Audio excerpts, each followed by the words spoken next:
Assalamualaikum warahmatullahi wabarakatuh. Salam sejahtera untuk kita semua. Selamat datang di channel kami, Hasata, Hasanah Semesta untuk semua. Sahabat Hasata yang budiman, pada zaman dinasti Yuan, Kaisar Kubilai Khan mengirim utusan ke banyak negara untuk meminta mereka tunduk di bawah kekuasaannya serta membayar upeti. Salah satu utusan yang dikirim ke Jawa Dwipa, Mengcu, menghadap Raja Kertanegara, penguasa kerajaan Singhasari. Mendekatlah. Namun Kertanegara justru marah, lalu mengecap wajah sang utusan dengan bisi panas, seperti yang biasa dilakukan terhadap pencuri, memotong telinganya dan mengusirnya kembali ke Mongol.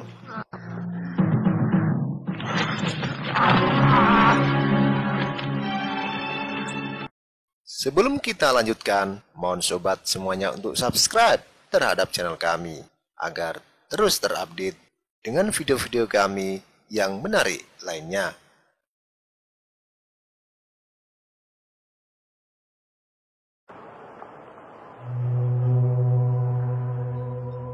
Berdasarkan naskah Yuan Shi yang berisi sejarah dinasti Yuan, sekitar 20-30 ribu prajurit dikumpulkan dari Fujian, Jiangxi, dan Huguang di Tiongkok Selatan bersama dengan 1000 kapal serta bekal untuk 1 tahun lamanya.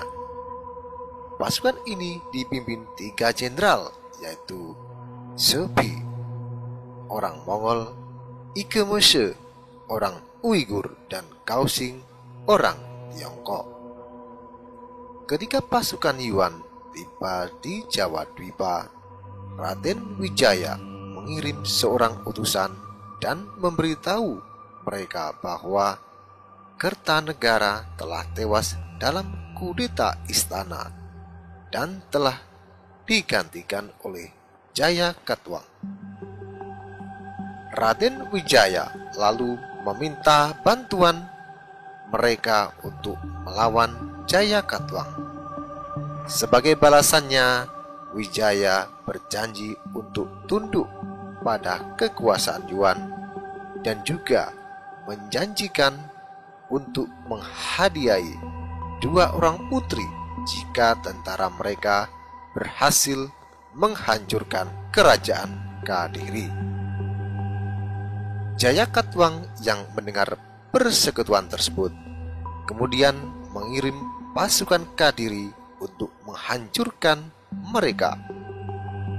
Namun pasukan itu justru berhasil dikalahkan oleh pihak Mongol. Selanjutnya, gabungan pasukan Mongol dan Majapahit serta Madura bergerak menyerang Daha, ibu kota kerajaan Kadiri.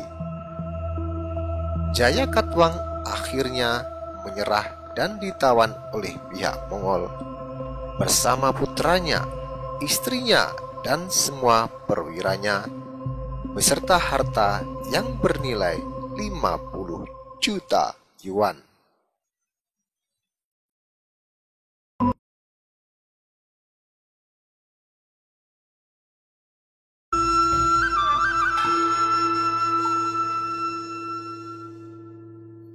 Setelah takluknya Jayakatwang, Raden Wijaya kembali ke Majapahit dan berpura-pura hendak menyiapkan pembayaran upeti untuk Mongol dan meninggalkan sekutu Mongolnya tersebut berpesta merayakan kemenangan mereka. Jenderal Sepi dan Ike Moshe mengizinkan Raden Wijaya kembali ke daerahnya untuk menyiapkan upeti serta surat penyerahan diri. Namun, Jenderal Kaoxing yang tidak menyukai hal ini dan dia memperingatkan 2 komandan lainnya. Raden Wijaya kemudian meminta sebagian pasukan Yuan untuk datang ke Majapahit tanpa membawa senjata, dengan alasan kedua putri yang dijanjikan tidak tahan melihat senjata. Akhirnya 200 prajurit Yuan yang tak bersenjata tersebut, yang dipimpin oleh 2 orang perwira, dikirim ke Majapahit untuk menemani Raden Wijaya. Akan tetapi Raden Wijaya dengan cepat memobilisasi pasukannya, kemudian menyerang rombongan pasukan Yuan tersebut. Wijaya kemudian menggerakkan pasukannya menuju kamp utama pasukan Yuan dan melancarkan serangan dengan tiba-tiba. Dia dan pasukannya berhasil membunuh banyak prajurit Yuan, sedangkan sisanya berlari kembali ke kapal mereka.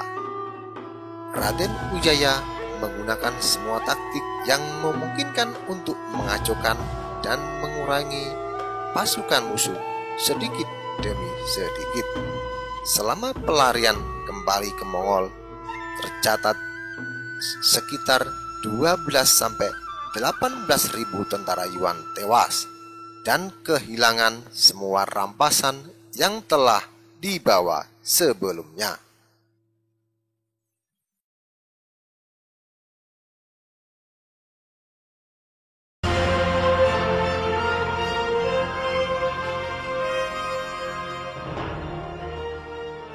Menurut Kidung Harsawijaya, Raden Wijaya kemudian menobatkan dirinya menjadi Raja Majapahit dan bergelar Kertarajasa Jayawardhana pada tanggal 15 bulan Kartika tahun 1215 Saka atau bertepatan dengan 12 November 1293 Masehi.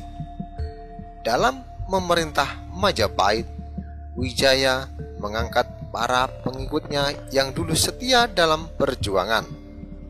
Nambi diangkat sebagai Patih Majapahit, Lembusora sebagai Patih Daha, Arya Wiraraja dan anaknya Ronggolawe sebagai Pasangguhan. Pada tahun 1294, Wijaya juga memberikan anugerah kepada pemimpin desa Kudadu yang dulu melindunginya saat pelarian menuju Pulau Madura. Demikian Sobat Hasata yang budiman. Jangan lupa untuk subscribe, like, dan komen agar terus terupdate dengan video-video kami yang menarik lainnya.